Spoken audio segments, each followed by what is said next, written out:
وہ پھر میرے استاد بھی بہت دفعہ لگی تھی, میرے پہ بھی بہت دفعہ لگی, میرے استاد کے سر پہ بھی تھی 295, میرے سر پہ 2 ہے 295 اے 295 سی. اب جو ہمارا آج پرفیوم لانچ ہونے جا رہا ہے اس کا نام بھی 295 ہی ہے. بسم اللہ الرحمن الرحیم. میرا نام ہے جی رجب. میری آپ سب سے ریکویسٹ ہے کہ اس ویڈیو کو پورا دیکھیے گا. میں اللہ پاک اور اس کے رسول صلی اللہ علیہ وسلم پر کامل ایمان رکھتا ہوں اور آپ صلی اللہ علیہ وسلم کو آخری نبی مانتا ہوں. میں حضرت محمد صلی اللہ علیہ وسلم کی آل پاک اور تمام صحابہ کرام کا دل سے احترام کرتا ہوں. کچھ دن پہلے میں نے اپنا پرفیوم 295 کے نام سے لانچ کیا تھا. اس میں میرا ہرگز مقصد قانون ناموس رسالت 295 اے 295 سی کو میں بالکل انکاری نہیں ہوں. میرا بالکل مقصد یہ نہیں تھا کہ میں 295 اے یا 295 سی جس رسالت کے تحت یہ لگتی ہے کہ میں اس کا انکاری ہوں, نہیں, ایسا بالکل ہرگز نہیں ہے. میں دل و جان سے قانون ناموس رسالت کو تسلیم کرتا ہوں. جو شخص بھی اللہ اور اس کے رسول صلی اللہ علیہ وسلم کی توہین کرتا ہے وہ واجب القتل ہے. 295 پرفیوم کو لانچ کرتے ہوئے اس کی مشہوری کرتے ہوئے میرے منہ سے لا علمی کے طور پہ جو غلط الفاظ نکلے ہیں, میں اللہ اور اس کے رسول صلی اللہ علیہ وسلم کی بارگاہ میں کھڑا ہو کے معافی مانگتا ہوں اور توبہ کرتا ہوں. اور ساتھ ہی ساتھ میں ابھی اعلان کرتا ہوں کہ 295 پرفیوم کو میں ابھی ڈسکنٹینیو کر رہا ہوں, ختم کر رہا ہوں. میرے ان الفاظ سے اگر کسی مسلمان کی دل آزاری ہوئی ہے تو میں آپ سب سے بھی معافی مانگتا ہوں اور اللہ اپنے حبیب کے صدقے میری توبہ قبول فرمائے اور مجھے معاف کر دیں. بسم اللہ الرحمن الرحیم. اللہم صلی علی محمد و علی محمد. لا الہ الا اللہ محمد رسول اللہ. میری جان, میری مال, میرا ماں, میرا باپ, میری اولاد, میرا ایک ایک خون کا قطرہ نبی پاک صلی اللہ علیہ وسلم پہ قربان. جیسا کہ آپ سب کو پتا ہے میرے جو بھی مسئلے مسائل سوشل میڈیا پہ چل رہے ہیں, میں اس پاک جگہ پہ کھڑا ہو کے یہ حلف دیتا ہوں کہ میں نے کچھ بھی انٹینشنلی نہیں کیا. مجھ سے جو بھی لا علمی میں ہوا میں آپ سب سے ریکویسٹ کرتا ہوں ہاتھ جوڑ کے, پہلے بھی معذرت کی ہے, ایک بار پھر معذرت کرتا ہوں, اپنے دلوں کو میرے لیے صاف کرنا. میری تمام علماء کرام, حکومت پنجاب اور پاک فوج سے گزارش ہے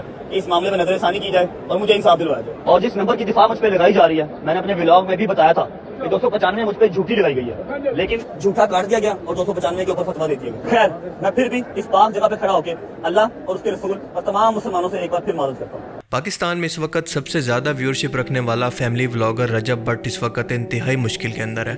اپنی بے وقوفیوں اور جہالت کی وجہ سے آج یہ وقت آ چکا ہے کہ اسے اپنی جان بچا کر ملک چھوڑنا پڑ رہا ہے. قرآن کریم پر ہاتھ رکھ کر اور خانہ کعبہ کے سامنے جا کر یہ صفائیاں دینی پڑ رہی ہیں کہ میرے بارے میں سوشل میڈیا پر اور مذہبی حلقوں نے جو الزام لگایا ہے کہ میں نے توہین رسالت کے قانون کا مذاق بنایا ہے وہ بالکل غلط ہے اور صرف اتفاق ہے, اور میں اپنی غلطی کو تسلیم کر کے اس پر شرمندہ بھی ہوں اور آپ سے معافی بھی مانگتا ہوں.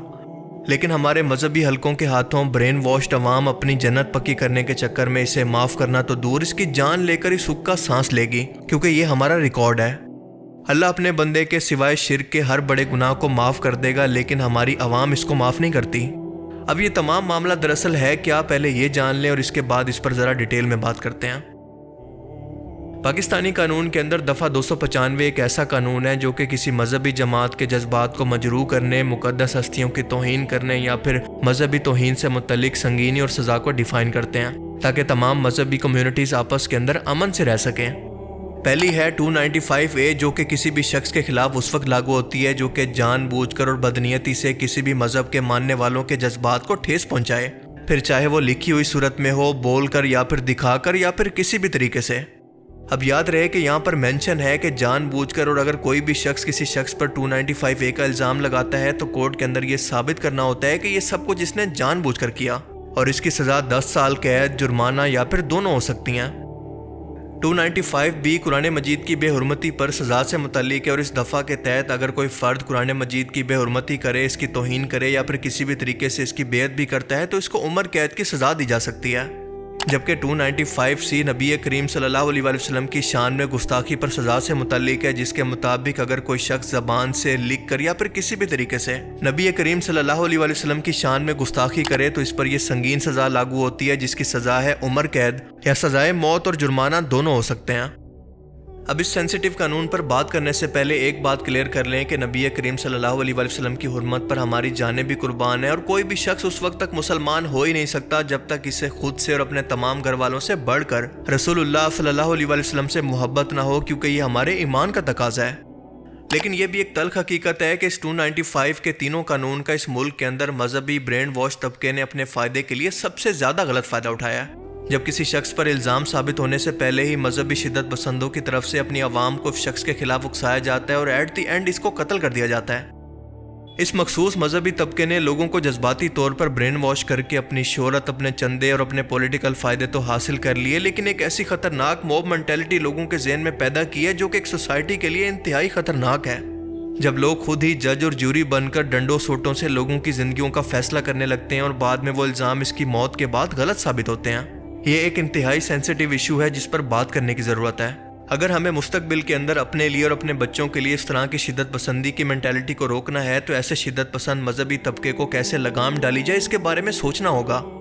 اگر ان لوگوں کو زیادہ شوق ہے تو یہ خود اس شخص کو اکیلے جا کر شہید کریں یا پھر اپنے بچوں کو اس کو شہید کرنے کے لیے بھیجیں۔ لوگوں کے بچوں کو مروا کر ان کے نام پر یہ اپنی سیاست چمکانا کیوں شروع کر دیتے ہیں؟ ان بیچاروں کا نام بیچتے ہیں اور وہ غریب بیچارہ قاتل اور مقتول دونوں اپنے اپنے گھر کے وارث اس برین واشنگ کے ہاتھوں اپنے گھر اجاڑ بیٹھتے ہیں۔ اب یہ سلسلہ رکنا چاہیے۔ رجب بٹ ایک دیوس، بے وقوف اور جاہل قسم کا انسان ہے۔ مجھے اس سے لاکھ اختلافات ہیں، لیکن ہمارا دین ہمیں سکھاتا ہے کہ ہر چیز کے اندر انصاف سے کام لو، کسی پر بلا وجہ تہمت مت لگاؤ۔ میں نے بہت کوشش کی کہ مجھے کوئی ایسی چیز نظر آ جائے جس کے اندر انٹینشنلی جان بوجھ کر سوچ سمجھ کر اس بندے نے کوئی گستاخی کی ہو، لیکن مجھے ایسا کچھ بھی نہیں ملا۔ یہ صرف ایک محض اتفاق ہو سکتا ہے اور پھر اس کے پیچھے وجہ وہی ہے کہ اس بندے کے فیم کا استعمال کر کے اپنی مذہبی دکانوں کو چمکانا یا پھر سوشل میڈیا پر اپنی ویورشپ بڑھانا۔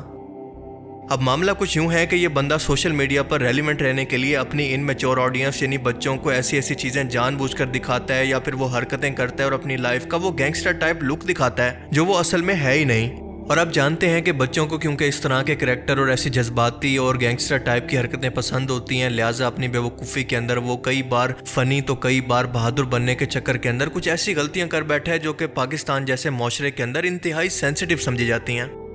مثال کے طور پر اپنی ایک ویڈیو کے اندر فنی بننے کے چکر کے اندر اس نے کرسچن کمیونٹی کو روزہ نہ رکھنے کا تانا دے کر ان کے جذبات کو مجروح کیا، اور اسی وجہ سے اس پر 295(1) کا کیس بھی ہوا، جس کے بعد اس نے اس واقعہ پر معافی مانگ لی کہ یہ سب کچھ غلطی سے ہوا اور میں اس پر شرمندہ ہوں۔ پی رہا تو پولیس والا ڈالا ہے تو میں کیا چل بہ تینوں نہیں پتا روزے کے کہندا بھائی اسی عیسائی ہونے ہیں۔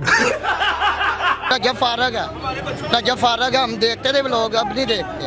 بائیکاٹ کر دیا۔ اور پھر اس کے کچھ عرصے کے بعد نماز کے طریقے پر ایک فنی ویڈیو بناتے ہوئے پاکستانی عوام کے مطابق اس نے نماز کا مذاق اڑایا اور بعد میں اس پر بھی معافی مانگ لی۔ اللہ اکبر، اللہ اکبر، اللہ اکبر۔ یہ سبا جان کون ہے؟ بسم اللہ الرحمن الرحیم، اللہ اکبر۔ اب اسی چیز کو رجب بٹ نے اپنی ایک ویڈیو کے اندر ایکسپلین بھی کیا، جس کے اندر اس کا کہنا تھا کہ میں سدھو موسے والا انڈین پنجابی سنگر جسے دشمنی کے اندر ایک لورنس بشنوئی نام کے گینگ نے مار دیا تھا، اس کا فین ہوں اور اس کو اپنا استاد مانتا ہوں اور ہر چیز کے اندر اسی کو فالو کرتا ہوں، اور اسی لیے اپنے استاد کی طرح اس نے اپنا ایک گانا 295 بھی نکالا جس کو اب یوٹیوب سے ڈیلیٹ کر دیا گیا ہے۔ اور اس کے کچھ ہی ٹائم کے بعد اس نے 295 پر ہی اپنا ایک پرفیوم برانڈ بھی لانچ کیا اور فخر سے بتایا کہ میرے استاد پر بھی یہ دفعات لگی تھی اور مجھ پر بھی ہیں۔ پر حقیقت میں یہ فخر کی نہیں بلکہ شرم کی بات تھی، اور ظاہر ہے کہ اس نے یہ سب کچھ جان بوجھ کر گینگسٹر ٹائپ بننے کے چکر میں یا پھر کول بننے کے چکر میں کیا، جو کہ اس کے گلے پڑ گیا، کیونکہ اس کے بعد عوام کا کہنا تھا کہ یہ بندہ اس 295 قانون کا ہی مذاق اڑا رہا ہے اور یہ توہین رسالت کر رہا ہے، حالانکہ 295 کوئی ایک قانون نہیں بلکہ اس کے 3 دفعات ہیں، اور پاکستانی قانون کے اندر یہ صرف قانون کو ڈیفائن کرنے والا ایک نمبر ہے اور نمبر کی بذات خود کوئی اہمیت نہیں ہوتی۔ اور جہاں تک توہین رسالت کی بات ہے تو نہ تحریری طور پر نہ بول کر اس بندے نے نہ کوئی ایسی بات کہی ہے نہ کوئی ایسا ایکشن کیا ہے جس کو توہین رسالت کے اندر کاؤنٹ کیا جائے۔ ہاں لیکن فخر سے اس طرح کی دفعات کو آن کرنا یہ اس کی بہت بڑی بے وقوفی ہے، اور ایسا اس نے اسی لیے کیا ہوگا کیونکہ یہ سدھو موسے والا کو اپنا استاد مانتا ہے۔ اور آپ میں سے کافی لوگ یہ بات جانتے ہوں گے کہ سدھو موسے والا پر بھی جیتے جی الزام لگتا تھا کہ اپنی ویڈیوز کے اندر اور اپنے گانوں کے اندر وہ گینگسٹر کلچر اور گن کلچر کو پروموٹ کرتا ہے، اور ظاہر ہے کہ رجب بٹ بھی اسی کو فالو کرنے کی کوشش کرتا ہے، لیکن وہ یہ بھول گیا کہ میجورٹی ہندوستان کے اندر ہندوؤں کی ہے جہاں پر یہ اتنا سینسیٹیو معاملہ نہیں ہے، لیکن یہ پاکستان ہے جہاں پر لوگ مذہبی طور پر بہت زیادہ سینسیٹیو ہیں اور ذرا سی غلط فہمی اور غلطی ایک شخص کی جان تک لے سکتی ہے۔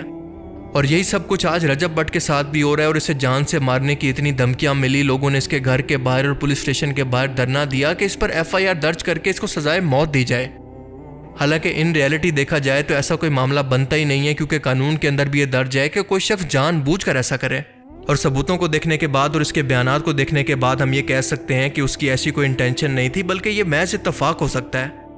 اور یہ اللہ اور اس کے رسول کی تعلیم ہے کہ جو شخص بھی اپنے منہ سے اپنے مسلمان ہونے کا، ختم نبوت اور رسول اللہ کی نبوت کا اقرار کرے، آپ اس کو گستاخ نہیں کہہ سکتے ہیں۔ اور یہ بندہ کیونکہ بار بار قرآن کریم پر ہاتھ رکھ کر اور کعبہ کے سامنے کھڑے ہو کر اپنی بے گناہی کا ثبوت پیش کر چکا ہے، تو اب ہم لوگوں کو اس کے ظاہری اعمال کو دیکھ کر ہی کوئی فیصلہ کرنا ہوگا۔ رسول اللہ صلی اللہ علیہ وسلم کے منہ بولے بیٹے زید بن حارثہ کے بیٹے اسامہ بن زید نے ایک بار رسول اللہ صلی اللہ علیہ وسلم کی بارگاہ کے اندر آ کر فرمایا کہ اے اللہ کے رسول، میدان جنگ کے اندر ایک کافر نے میری تلوار کے نیچے آ کر خوف کے مارے اپنی جان بچانے کے لیے کلمہ پڑھ لیا، لیکن میں نے پھر بھی اس کو قتل کر دیا۔ اور یہ بات کافی دل سے میرے دل میں کھٹک رہی ہے تو رسول اللہ صلی اللہ علیہ وسلم نے ناراض ہو کر فرمایا کہ جب اس نے کلمہ پڑھ لیا تھا تو اسامہ تو نے اس کو قتل کیوں کیا؟ حضرت اسامہ بن زید نے جواب دیا کہ اے اللہ کے رسول اس نے خوف کی وجہ سے یہ کلمہ پڑھا تھا۔ تو رسول اللہ نے فرمایا کہ اے اسامہ کیا تو نے اس کا دل چیر کر دیکھ لیا تھا کہ وہ سچ کہہ رہا تھا کہ نہیں؟ کل کو اگر وہ شخص اپنی قبر سے کلمہ پڑھتا ہوا بروز قیامت نکلے گا اور اللہ کے حضور اپنا مقدمہ پیش کرے گا تو کیا جواب دے گا؟ اللہ کے رسول نے یہ الفاظ اتنی بار دہرائے کہ اسامہ تو کیا کرے گا، اسامہ تو کیا کرے گا، کہ حضرت اسامہ فرماتے ہیں کہ میں نے سوچا کہ کاش اس سے پہلے میں مر کر مٹی ہو گیا ہوتا یا پھر آج ہی کلمہ پڑھ کر مسلمان ہوا ہوتا تاکہ میرا یہ گناہ تو معاف ہو جاتا۔ ہمارے نبی کی تعلیم تو یہ ہے، لیکن مذہبی شدت پسند اور کچھ ویورشپ کے بھوکے اپنے مذہبی اور سیاسی مقاصد کے لیے آپ لوگوں کو استعمال کرتے ہیں، آپ لوگوں کو جذباتی کر کے آپ کی ذہنی کنڈیشن کا فائدہ اٹھاتے ہیں، اور انہی لوگوں کی تعلیم ہے کہ کسی بے گناہ کو بنا کسی صفائی کا موقع دیے ان کو مار ڈالو، کاٹ ڈالو۔ لیکن آپ کو بتاتا چلوں کہ ایک ناحق قتل شرک کے بعد اللہ کو سب سے زیادہ ناپسند ہے، اور قیامت کے دن سب سے پہلے اسی ناحق قتل کا فیصلہ ہوگا، جب مقتول اپنے قاتل کو پیشانی کے بالوں سے پکڑ کر گھسیٹتا ہوا اللہ کے عرش کے پاس جا کر کہے گا کہ اے اللہ اس شخص نے مجھے دنیا کے اندر بے قصور قتل کیا، مجھے آج انصاف چاہیے۔ تو ذرا سوچ کر دیکھیں کہ اگر آپ نے کسی شخص کو بے گناہ قتل کیا تو قیامت کے روز ثواب تو دور کی بات آپ کے ساتھ کیا معاملہ ہوگا۔ اور اس کے علاوہ ہمارے نبی کی تعلیم یہ ہے کہ کوئی فاسق شخص اگر تم تک کوئی خبر لے کر آئے تو پہلے اس کی تصدیق کر لیا کرو، کیونکہ ایسا نہ ہو کہ بے خیالی کے اندر تم کسی بے گناہ کو سزا دے بیٹھو۔ اس لیے آپ لوگوں کو جذباتی ہو کر اس طرح کے معاملات کے اندر کسی بھی لیڈر کو فالو کرنے کے بجائے سب سے پہلے خود ریسرچ کرنی چاہیے۔ اور جو لوگ جان بوجھ کر اپنے فائدے کی خاطر لوگوں کو اکسا رہے ہیں، میں ان لوگوں سے کہنا چاہتا ہوں کہ آپ بہت خطرناک کھیل کھیل رہے ہیں، کیونکہ کل کو یہ چیز آپ لوگوں کے گلے بھی پڑ سکتی ہے۔